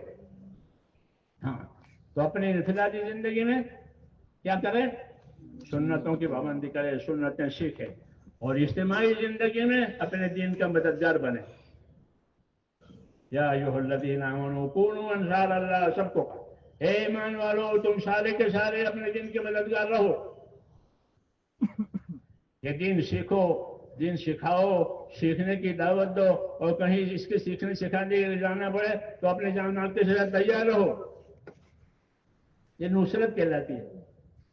یہ نصرت سے ایسا نفع ہوگا جیسے پانی برسنے سے زمین میں نفع ہوتا ہے. پانی برس گیا کہ ہر چیز اگے گی، ادنا اعلیٰ سب. زعفران بھی، جو بھی. پانی آ گیا اور پانی کٹ گیا، یہ کچھ نہیں، نہ زعفران نہ جو. تو دین کی نصرت کٹ جائے گی تو پھر دینداری ختم ہو جائے گی. اس لیے مسلمانوں پر دو ذمہ داری ہے. ایک اپنی ذات سے اپنے آپ کو استقامت اور پابندی کے ساتھ دین پر چلاوے، جو حالت ہو اس حالت کے اعتبار سے عمل کرے. غریب ہو تو، مالدار ہو تو، بیمار ہو تو، تندرست، انفرادی زندگی ہے کہ اپنی انفرادی زندگی میں اپنے آپ کو پابند کرے کہ اس وقت اللہ کا یہ حکم ہے۔ آدمی کی 4 حالتیں ہوتی ہیں، کتنی؟ 4۔ کبھی راحت میں ہوگا، کبھی مصیبت میں ہوگا، کبھی معصیت اور گناہ میں ہوگا، اور کبھی اطاعت و تابعداری میں ہوگا۔ 4 حالت سے کوئی خالی نہیں ہوگا۔ غور کر لو۔ ہاں، یا تو راحت میں ہوگا، تو راحت ہو تو راحت کا دین، راحت ہو تو کہ راحت کا دین اختیار کرو، کام کرو، کھاؤ پیو، محنت کرو، کیونکہ راحت دی ہے۔ کیا دی ہے؟ اللہ نے راحت دی ہے۔ تو راحت میں ہو تو راحت کا دین اختیار کرو، مصیبت ہے تو مصیبت کا دین اختیار کرو، صبر کرو، بیمار ہے، غریب ہے، ہاں تو اس کے واویلے نہیں کرنے، بیماری ہے، غریبی ہے، صبر کرے۔ ہاں، راحت میں ہے تو شکر کرے، مصیبت میں ہے تو صبر کرے، اور اللہ کی اطاعت و تابعداری میں ہے ماشاءاللہ تو اس پر قائم رہے کہ اللہ نے مجھے اطاعت اور تابعداری پر رکھا ہے، میرے اللہ دینداری ہے، تو اپنی دینداری کو سنبھالے، اپنی دینداری پر استقامت اور پابندی اختیار کرے۔ ہاں، دین میں نقصان نہ آنے دے۔ دین میں لوگ مال کے نقصان سے گھبراتے ہیں، اور ہم کو دین کے نقصان سے ڈرایا ہے۔ اللہم لا تجل مصیبتنا فی دیننا، مسنون دعائیں پڑھو تو اس میں یہ دعا ہے، اللہم لا تجل مصیبتنا فی دیننا، یا اللہ ہمارے دین میں کوئی مصیبت نہ آئے، ہمارا دین کا کاروبار چلتا رہے۔ جیسے دنیا کے کاروبار میں مصیبت نہیں چاہتے ہو، کہ دین میں بھی نہیں، دعا مانگو اللہ سے کہ اللہم لا تجل مصیبتنا فی دیننا۔ جی ہاں، کیوں کہ دین بڑی چیز ہے۔ تو آدمی راحت میں ہو تو راحت کا دین، مصیبت میں ہو تو مصیبت و صبر کا دین، اور اطاعت اور تابعداری پر ہی اللہ نے رکھا ہے، تو اپنے اندر استقامت اور پابندی پیدا کر اس میں ترقی کرے، اپنے دین میں ترقی کرے۔ جیسے مالداری میں ترقی کرتے ہیں لوگ کما کر کے، ایسے اپنی دینداریوں میں ترقی کرے۔ اور معصیت اور گناہ میں ہے تو یہ توبہ کر کے نکل جائے، یہ گناہ ہے۔ گناہ کے معنی زہر، جہاں کہ یہ زہر ہے، ہلاک کرنے والی چیز ہے، تو گناہ ہے تو یہ گناہوں میں سے اپنے آپ کو نکالے، توبہ کرے، اور توبہ پیدا کرنے کا بہترین راستہ یہ تبلیغ کا راستہ۔ اس راستے میں محنتیں ہوتی ہیں 24 گھنٹے، مسجدوں میں، فضائل میں، کہنے سننے میں، خدمت میں، عبادت میں، تو اس سے ایک چیز اندر پیدا ہوتی ہے، تو اس کے گناہ کھلتے ہیں۔ اسے اکثر کی مشین بتاتی ہے، تو پھر اس کے گناہ اس کو چوبتے ہیں، اس لیے پھر وہ اپنے گناہوں میں سے نکل جاتا ہے، توبہ کرتا ہے، نمازیں چھوٹی ہیں تو نماز پڑھتا ہے، زکاتیں باقی تھی تو زکاتیں دے دی۔ لوگوں نے کیا ہے ایسا، زکاتیں باقی تھی جہالت کے زمانے میں، نمازیں چھوٹی تھی جہالت کے زمانے میں، تو لوگوں نے پڑھ لی، وہ زکاتیں دے دی۔ ہاں، کیوں؟ اب ہدایت آ گئی، اس کام کا یہ اثر ہے۔ جیسے مردے کو زندہ کر دیا، کیا کر دیا؟ ہاں، مردے کو زندہ کر دیا، کہ دین آتا ہے تو مردہ زندہ ہو جاتا ہے۔ یعنی پہلے غافل تھا، مردہ پڑا رہتا تھا، اب حرکت میں آ گیا، ایمان میں آ گیا، اطاعت میں آ گیا، اور یہ اصل مقصد ہے کہ زندگی اللہ کے اطاعت پر آوے، رسول کی تابعداری پر آوے، اور اپنے جان مال کو امانت سمجھے۔ کیا سمجھے؟ اب تو جان مال کو لوگ ملکت سمجھتے ہیں، ہماری ملکت ہے، تو ملکت تو ہے کہ دوسرا اس میں ہاتھ نہیں لگا سکتا، کہ یہ معنی ملکت کا ہوتا ہے، سمجھے نہیں؟ ہاں، لیکن ملکت کا یہ معنی نہیں ہے کہ وہ اس کا دعوے دار ہے کہ یہ میرا ہے، میرے لیے ہے، کہ نہیں، یہ اللہ نے تم کو حقوق ادا کرنے کے لیے دیے۔ اللہ دنیا کے اسباب اپنے بندوں کو حقوق ادا کرنے کے لیے دیتے ہیں، یہ یاد رکھو، دنیا کے اسباب حقوق ادا کرنے کے لیے دیے ہیں۔ کیونکہ دارالحقوق ہے دنیا، یہاں حقوق ادا کیے جائیں گے، آخرت میں بدلہ مل جائے گا۔ ہاں، ہمارے دین میں یہ خوبی ہے کہ دین حقوق کی تعلیم دے گا، لیکن حقوق کی خبر ہی نہیں ہے۔ کسی سے پوچھو کہ تمہاری ذات کا تم پر کیا حق ہے تو نہیں بتا پائے گا۔ میں پوچھوں گا نہیں آپ سے، مگر کسی سے کوئی پوچھ لے کہ تیری ذات کا تیرے اوپر کیا حق ہے تو وہ نہیں بتا پائے گا، کیوں کہ حقوق سے بے خبر ہے۔ تو جو اپنی ذات کے بارے میں بے خبر ہے تو دوسرے کے بارے میں کیا خبر ہوگی؟ اس لیے دعوت اور تبلیغ کو بہت سمجھنے کی ضرورت ہے، اس میں بہت کچھ ہے، یہ خالی چلے چلوں کی بات نہیں ہے، اس میں بہت کچھ ہے۔ اسے مولانا الیاس صاحب کہتے ہیں کار نبوت سمجھتا ہوں۔ تو میں نے کہا حقوق، آدمی کو یہ معلوم ہے کہ مجھ پر کیا حق ہے، تو دوسرے کیا بتائے گا؟ یاد رکھو ہر آدمی پر اس کی ذات کا حق یہ ہے کہ وہ اپنے آپ کو دوزخ سے بچاوے، یہ حق ہے یہ، کیونکہ یہ نہیں بچائے گا تو کوئی دوسرا نہیں بچا سکتا۔ ماں باپ رشتے دار کوئی لا تقدر وازرۃ وزر اخرى، کوئی کسی کا بوجھ نہیں اٹھائے گا۔ تو ہر آدمی پر یہ حق ہے کہ وہ اپنی ذات کو کس سے بچاوے؟ دوزخ سے بچاوے، جیسے بھوک سے بیماریوں سے بچاتے ہیں، ہاں پانی خرید کر پیتے ہیں تاکہ مر نہ جاوے، ہاں اصلی پانی نہیں پیتے کنویں کا، جی ہاں یہ سب جی، حالانکہ تو یہ اپنی ذات کا حق ہے کہ اپنے آپ کو کس سے بچاؤ؟ یا ایھا الذین آمنوا قوا انفسکم واہلیکم نارا، اے ایمان والو اپنے آپ کو اپنے گھر والوں کو دوزخ سے بچاؤ۔ تو دوزخ سے بچانا یہ پہلا حق ہے، اسی کی دعوت ہے، ایماندار بنو دیندار بنو تاکہ دوزخ سے نجات ملے، ہاں نہیں تو کیسے نجات ملے گا؟ اس لیے اپنے آپ کو دیندار بنانے کا یہ حق ہے، اپنی ذات کو دوزخ سے بچانے کے لیے۔ اگر یہ نہیں بچائے گا تو کوئی دوسرا کچھ نہیں کر سکتا، یہ ہے۔ اس لیے میرے بھائیوں اس دعوت میں اپنے آپ کو بھی بچانا ہے دوزخ سے، اور دوسروں کے لیے بھی اس کی فضا بنانی ہے کہ وہ دیندار بنے اور دوزخ سے بچے، وہ دیندار بنے اور دوزخ سے بچے۔ اس لیے یہ راستہ رحمت کا راستہ ہے، اس کا رحمت کا راستہ سب کے لیے۔ لوگوں جن میں اطاعت آئے گی، اطاعت سے رحمتیں آئے گی۔ اس لیے اس کام کی دعوت دیتے ہیں کہ اس کام کی دعوت کو آدمی قبول کرے اور اپنی زندگی میں دین لانے کے لیے جس محنت سے دین آتا ہے وہ محنت بھی سیکھیں اور وہ اعمال بھی سیکھیں۔ خالی محنت کافی نہیں ہے، ہاں بلکہ جو اعمال کرنے ہیں اس کے طور طریقے یہ معلوم ہونے چاہیے، اسی کو علم و ذکر کہتے ہیں۔ تیسرا نمبر ہے، لیکن اس کو بیچارے کو سائٹ پر کیا ہے، کوئی نام ہی نہیں آتا، ہاں حالانکہ اسی میں سب کچھ ہے، وہ ریل کی پٹڑی کی طرح علم و ذکر ہے۔ ریل بغیر پٹڑی کے چلے گی؟ نہیں چلے گی، پٹڑی ریل کے لیے اور ریل پٹڑی کے لیے۔ اس طرح مسلمان کی زندگی علم و ذکر کے لیے اور علم و ذکر مسلمان کے لیے، یہ مطلب ہے علم و ذکر کا۔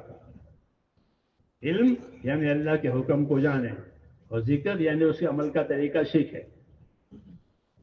اللہ نے نماز کا حکم دیا، پھر نماز کا طریقہ بتایا، زکوٰۃ کا حکم دیا، زکوٰۃ کا طریقہ بتایا، یہ علم و ذکر۔ تو وہ زندگی کی ہر حالت کے ساتھ ہے، یہاں علم و ذکر زندگی کی ہر حالت کے ساتھ ہے کہ اس وقت میں یہ حکم ہے، اس وقت میں یہ حکم ہے، اس وقت میں یہ طریقہ ہے۔ تو علم و ذکر ریل کی پٹڑی کی طرح سے ہے، ریل پٹڑی کے بغیر نہیں، پٹڑی ریل کے بغیر نہیں، دونوں ایک دوسرے سے جڑے ہوئے ہیں۔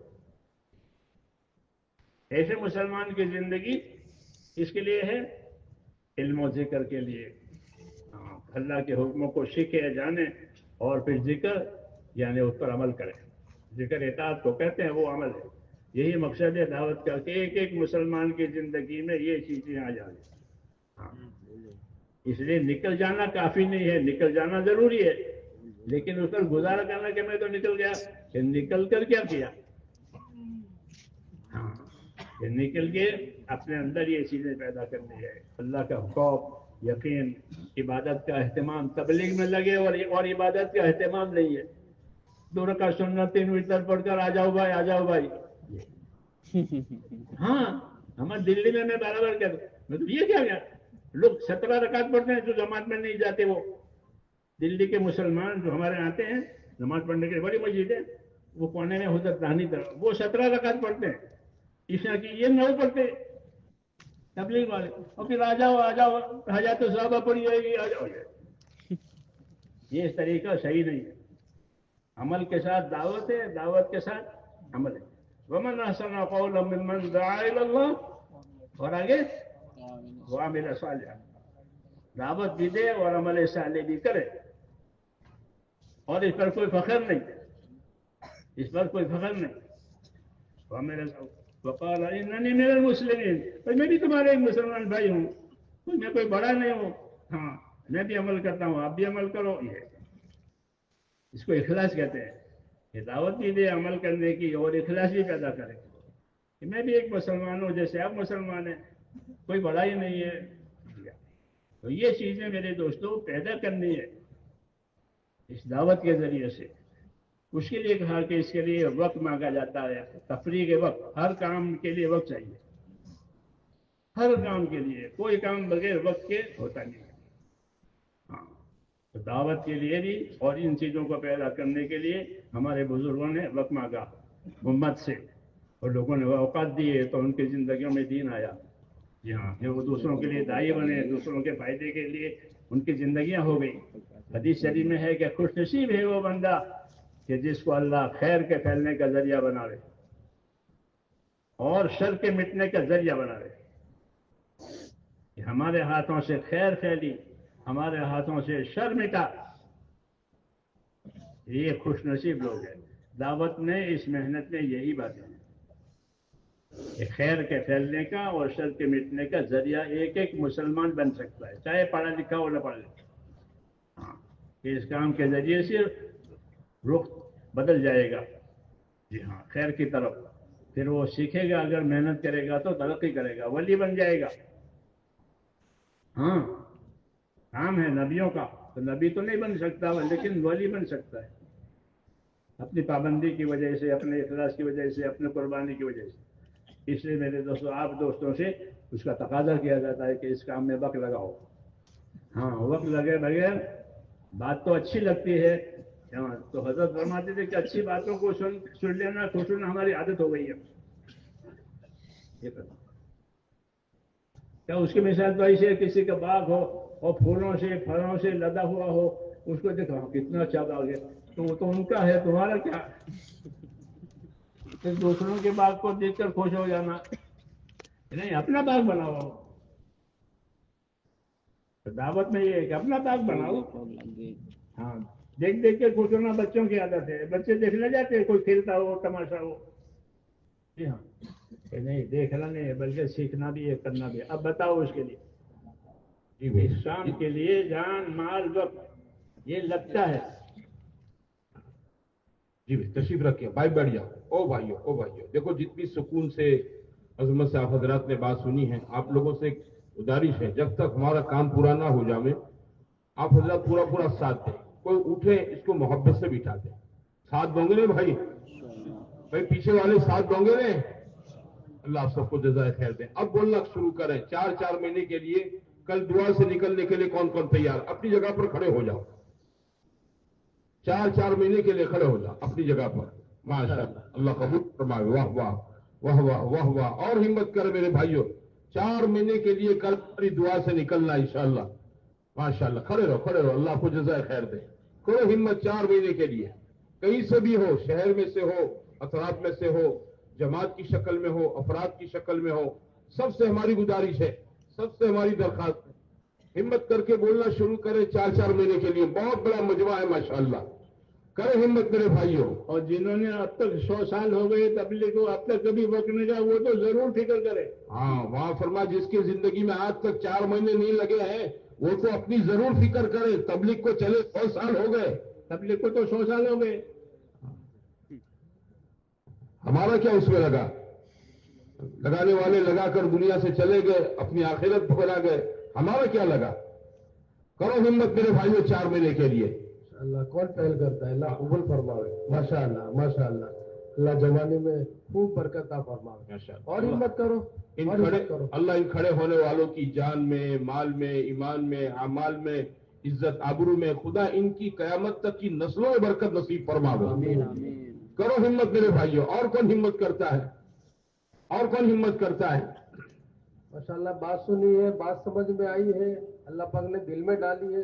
کھڑا ہونا چاہیے, ہمت کر کے کھڑا ہونا. اللہ آسان کریں گے. پہلا کام ہے فیصلہ کرنا, کھڑا ہونا. اللہ آسان کریں گے. اور ہمت کرو. کرو ہمت میرے بھائی. بھائی بیٹھ جاؤ. او میرے پیارو بھائی ان کو بٹھا دو, دونوں جوان کو بٹھا دو. جی کریں ہمت میرے بھائیوں, کریں. اللہ آپ سب کو قبول فرماوے, ہمیں قبول فرماوے. یہ تو قبولیت کی گھڑیاں ہیں. ہاں قبولیت کی گھڑیاں ہیں. اپنی جان, اپنا مال, اپنا وقت, جوانی, صلاحیت, استعداد اللہ کے دین کے لیے آدمی کا لگ جامے. یہی چیز میرے آپ کے لیے موت کے بعد کام کی ہے.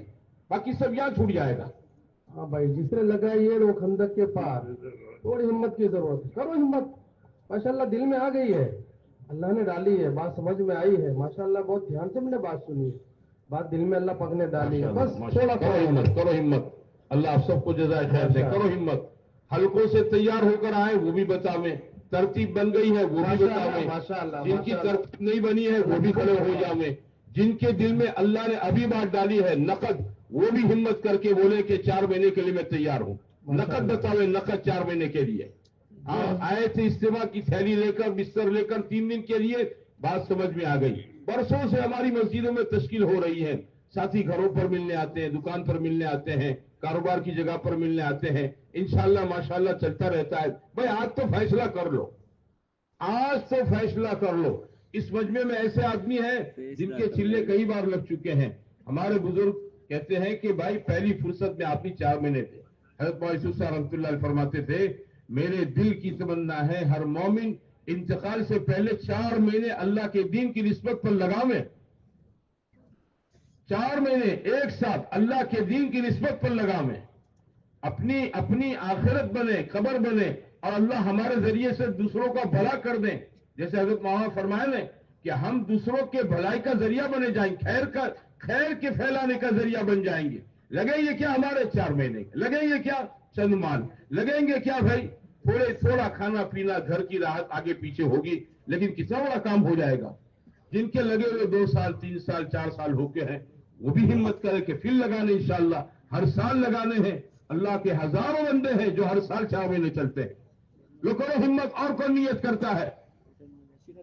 دل میں دعا مانگو, اللہ کی طرف متوجہ کہ یا اللہ ابھی مجھے توفیق دے, میرے لیے آسان کر دے, اور ہمت کر کے کھڑے ہو جاؤ. آدمی کے رہنے سے کام نہیں بنتے, اور آدمی کے جانے سے کام نہیں بگڑتے. بنانے والا اللہ ہے, وہ مشکل کشا ہے. ہاں اس لیے ہمت کرنا ہے. ماشاءاللہ بڑا پیارا مجمع ہے, بات بہت دھیان سے سنی ہے, بات سمجھ میں آئی ہے. تھوڑی ہمت کی ضرورت ہے. بہت بڑی خیر ہے, بہت بڑی خیر ہے. اس وقت آنکھیں دیکھ رہی ہے, زبان بول رہی ہے, کان سن رہے ہیں, ہاتھ پکڑ رہے ہیں, پیر چلے, ایک موقع ہے. کل موقع میں نہیں ملے گا. دیکھو سب کو ضرورت سے فارغ ہونے کا وقت دیا جائے گا. آپ فارغ نہیں ہوں گے تخت والے نماز بھی نہیں کھڑی کریں گے. بیٹھو آپ لوگ, صبر کرو. اتنا صبر سکون سے آپ نے عظمت سے بات سنی ہے, تھوڑا ہم کو اور ساتھ دو. آپ یہ حضرات جتنے کھڑے ہوئے ان سے گزارش ہے آپ لوگ تخت کے قریب آ جاؤ گے. آ جاؤ. ہاں بھائی آگے بڑھتے ہو. ماشاء اللہ کھڑے ہو رہے ہیں دونوں طرف سے, سامنے سے آ جاؤ. جان میں مال اس طرف سے جو کھڑے ہوئے تھے نا, بھائی آگے آ جاؤ. آپ لوگ بھی قریب آ جاؤ. اور ہمت کرو. جو کھڑے ہوئے تھے ان سے گزارش ہے آپ لوگ آگے آ جاؤ. ہمارا یہ دھوڑکا ہے, ہمارا دھوڑکا جہاں اجتماع ہے, بھائی اس میں دھوڑکا والے کہاں ہیں؟ بھائی وہ دھوڑکا کے لوگ کیا ہے, دھوڑکا کے لوگ وہ بھی آگے بڑھیں, آویں. ماشاءاللہ اللہ نے آپ کو سعادت نصیب کر دی ہے. آپ کے گاؤں میں اجتماع ہوا, گھر گھر میں ملاقاتیں ہوئی ہیں, گھر گھر میں تشکیلیں ہوئی ہیں, سب نے نیت ہمت ارادے کیے ہیں. آؤ میرے بھائی آگے بڑھ جاؤ, آگے بڑھ جاؤ. یہ کام آگے بڑھنے کا ہے. ہاں جو سبقت کرے گا انشاءاللہ خیر پالے گا.